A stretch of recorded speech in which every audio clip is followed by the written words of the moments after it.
A special operations commander leads his team into the Nigerian jungle in order to rescue a doctor who will only join them if they agree to save 70 refugees too.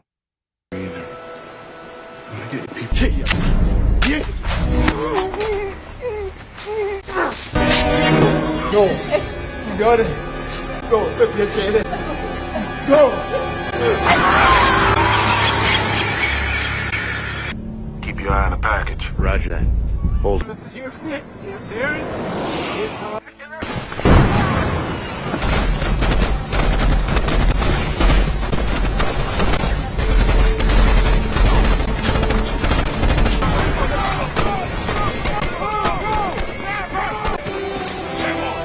Hang on, we're here! We're here!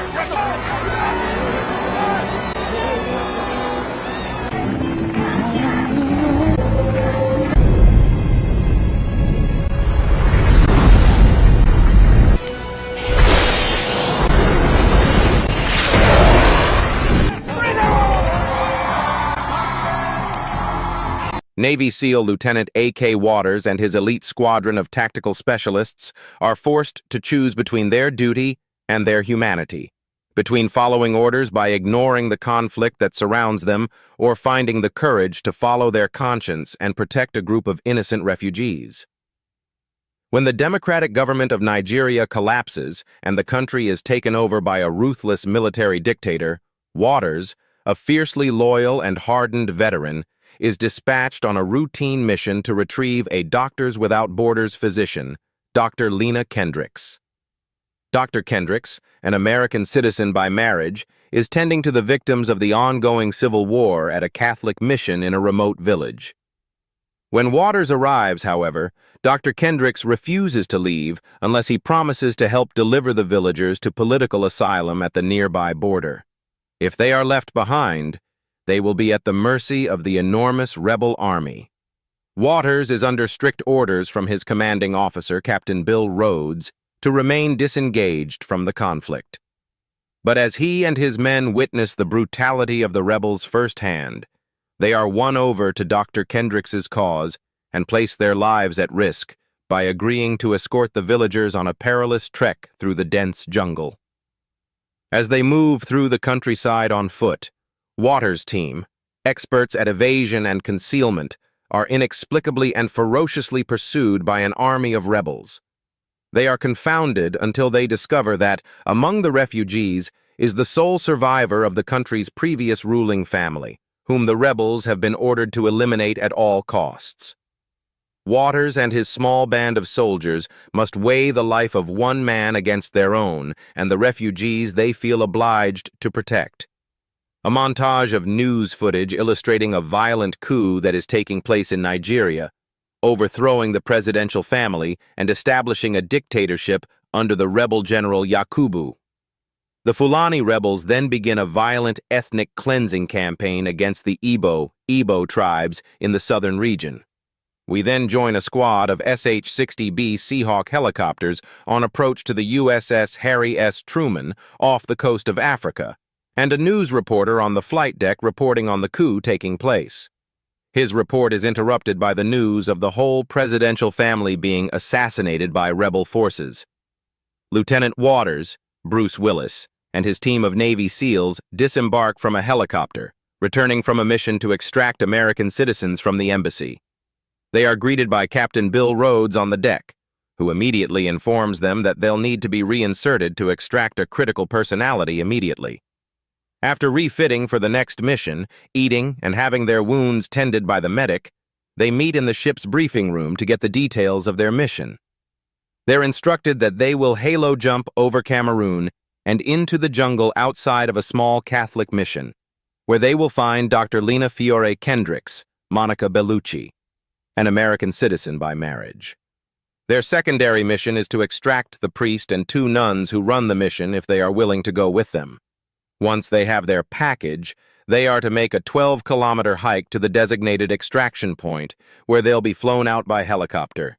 The mission begins precisely as planned, with the SEAL team dropping from the aircraft and free-falling over the target area.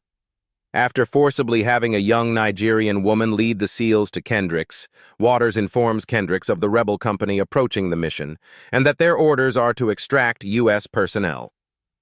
Kendricks refuses to leave the mission without the people under her care. Waters contacts Rhodes to explore their options, and after a short and ambiguous conversation, he concedes to the doctor that they will take the refugees that can move under their own power with them. Kendricks agrees and immediately begins to round up every able-bodied refugee to make the hike. Irritated and behind schedule, the SEALs start to move out with the refugees after daybreak. Their journey proves to be slow and hindered, as guiding 40 injured and wounded refugees is a difficult task. After night has fallen, they decide to take a short break to allow the refugees to rest and give Dr. Kendricks time to administer medication to those that need it. Waters has his team set up a defensive perimeter around the refugees. Moments after the perimeter is set, guerrilla rebels are rapidly approaching their position, with Waters stealthily killing a straggling tail gunner. Dr. Kendricks expresses her concern to Waters that the rebels are headed for the mission, but Waters is determined to carry out his orders, and they continue on their way. They finally reach their landing zone and contact the helicopters that are en route. When the choppers land, Waters' initial plan becomes clear as the SEALs suddenly turn on the refugees and hold them at gunpoint.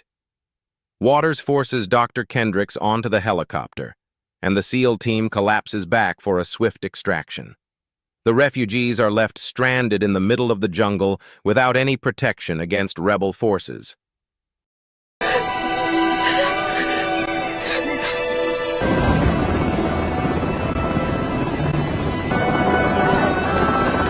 saw this on the way in.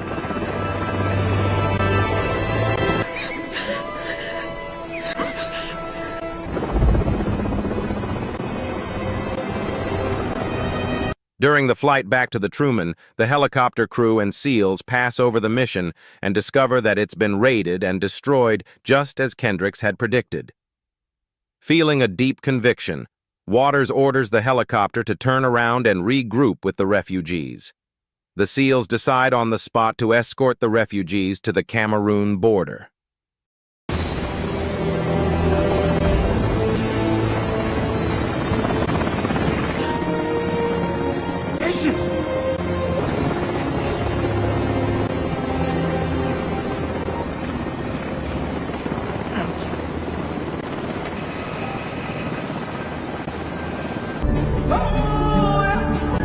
During the trip, the SEALs discover that they are being tracked by a large body of rebel soldiers while using satellite scans of the area. Their pursuers are having mysterious success in their tracking of the SEALs. As they continuously attempt to escape and evade the rebels, Rebels? I told you I don't know. Dr. Kendricks. they encounter a small village that is in the process of being destroyed and the residents executed, sexually assaulted, and murdered by rebel soldiers. Realizing that they have an opportunity to stop it, Waters orders the refugees to remain on the high ground while his team assaults the village. They execute their plan with surgical precision, eliminating the threat.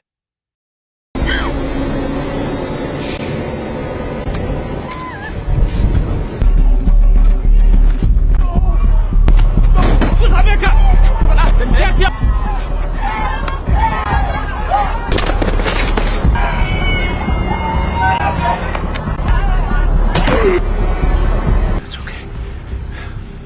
Active.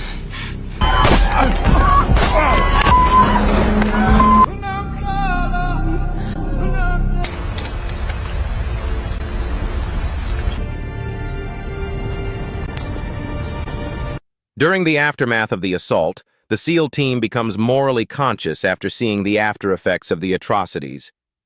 While continuing on their way, Slow determines that somebody within the group must be transmitting a signal that's allowing the rebels to identify their location and close in with incredible speed. It is then revealed that there is a surviving member of the presidential family in their party, Samuel Azuka's son, Arthur, and that it is very important for the rebels to ensure his death. A newer refugee is discovered in the group to have a transmitter on his person. He attempts to flee, but is shot dead. Waters is angry at Dr. Kendricks because she knew all along about Arthur's true identity, yet never informed him. The SEALs unanimously continue to escort the refugees, no matter what the cost is. A massive firefight breaks out between the SEALs and the hundreds of rebels hidden in the trees. Soon the SEALs form a defensive line against the rebels as they order the refugees to retreat to the tree line where the Cameroon border is in sight. Z radios into the Truman for air support, and 2 FA-18 Hornets take off from the flight deck en route to their location. The SEALs continue to hold the line as they fall back to the refugees' location.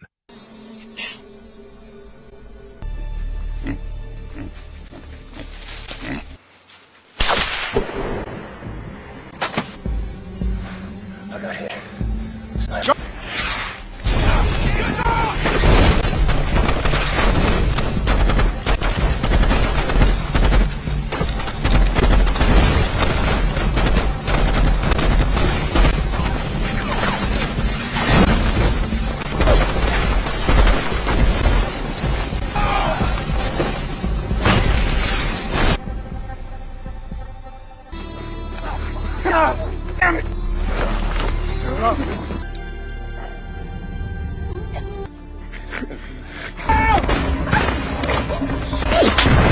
Open up those blue lights! Everybody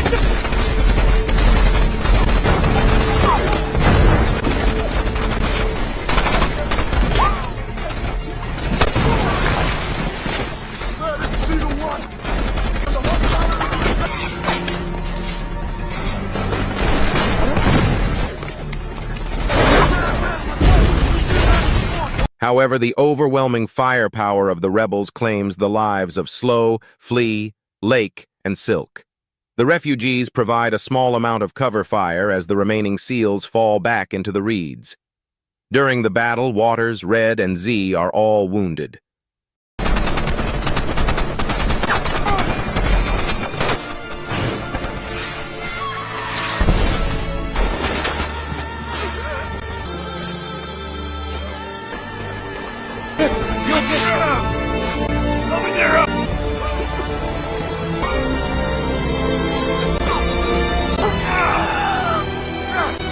The planes forming the airstrike radio into their location.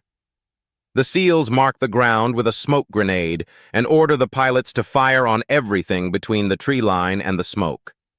Arthur and Dr. Kendricks are scrambling to the gate when they hear the thunderous roar of their birds on approach. They are terrified to see the planes drop a substantial payload on the rebel fighters. With the battlefield engulfed in fire, Arthur and Kendricks fear that the airstrike wiped out Waters' team.